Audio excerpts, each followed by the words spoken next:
साथियों, मैं रत्ना वोरा अहमदाबाद गुजरात से।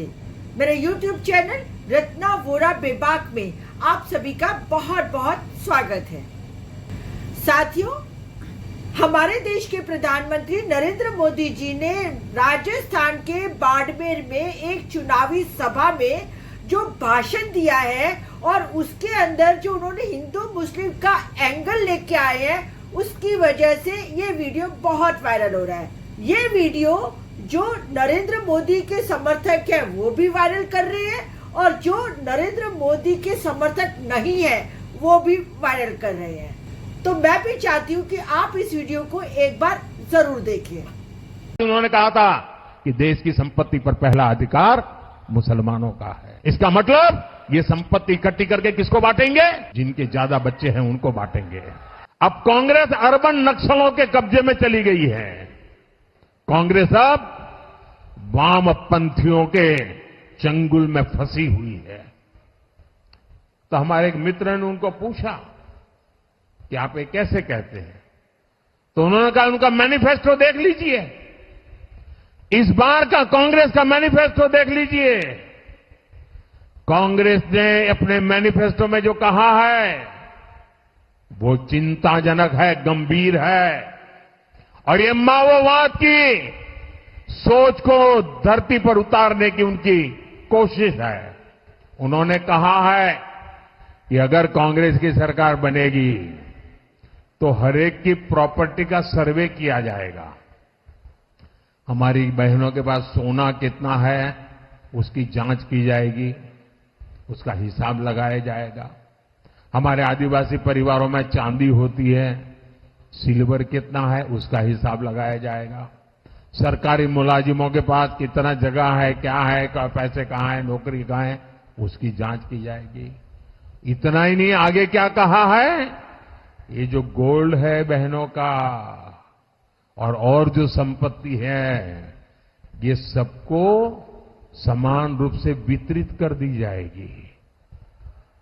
क्या ये आपको मंजूर है? क्या आपकी संपत्ति सरकार को हटने का अधिकार है? क्या आपकी संपत्ति को, आपने मेहनत करके कमाई हुई संपत्ति को सरकार को ऐंठने का अधिकार है? क्या उस संपत्ति को मेरी माताओं बहनों की जिंदगी में सोना वो सिर्फ शो करने के लिए नहीं होता है, उसके स्वाभिमान से जुड़ा हुआ है। उसका मंगलसूत्र वो एक सोने का कीमत का मुद्दा नहीं है, उसके जीवन के सपनों से जुड़ा हुआ है। तुम उसे छीनने की बात कर रहे हो अपने मैनिफेस्टो में। गोल्ड ले लेंगे, सबको वितरित कर देंगे। और पहले जब उनकी सरकार थी उन्होंने कहा था कि देश की संपत्ति पर पहला अधिकार मुसलमानों का है। इसका मतलब ये संपत्ति इकट्ठी करके किसको बांटेंगे? जिनके ज्यादा बच्चे हैं उनको बांटेंगे। घुसपैठियों को बांटेंगे। क्या आपकी मेहनत की कमाई का पैसा घुसपैठियों को दिया जाएगा? आपको मंजूर है? ये कांग्रेस का मैनिफेस्टो कह रहा है कि वो माताओं बहनों का सोने का हिसाब करेंगे, उसकी जड़ती करेंगे, जानकारी लेंगे और फिर उस संपत्ति को बांट देंगे और उनको बांटेंगे जिनको मनमोहन सिंह जी की सरकार ने कहा था कि संपत्ति पर पहला अधिकार मुसलमानों का है।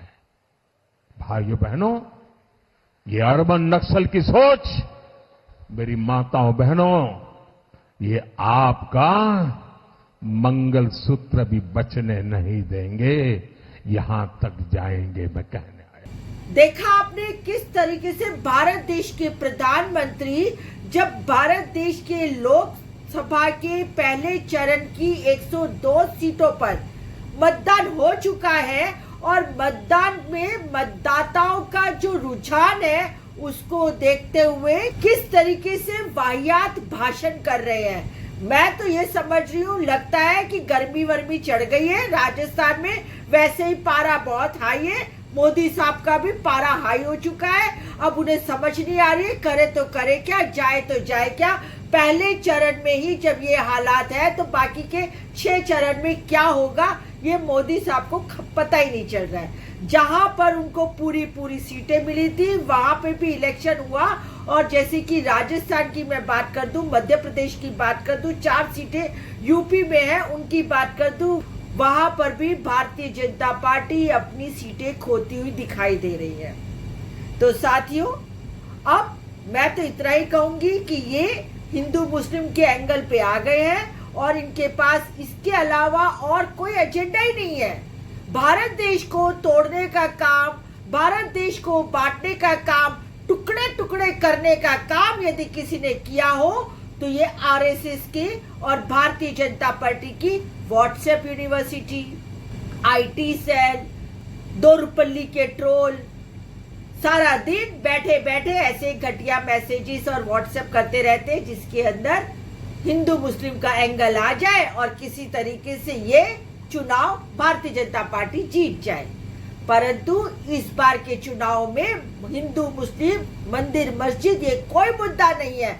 इस बार के चुनाव में तो हमें रोजी चाहिए, रोटी चाहिए, रोजगार चाहिए। इस बार के चुनाव में महंगाई से निजात चाहिए।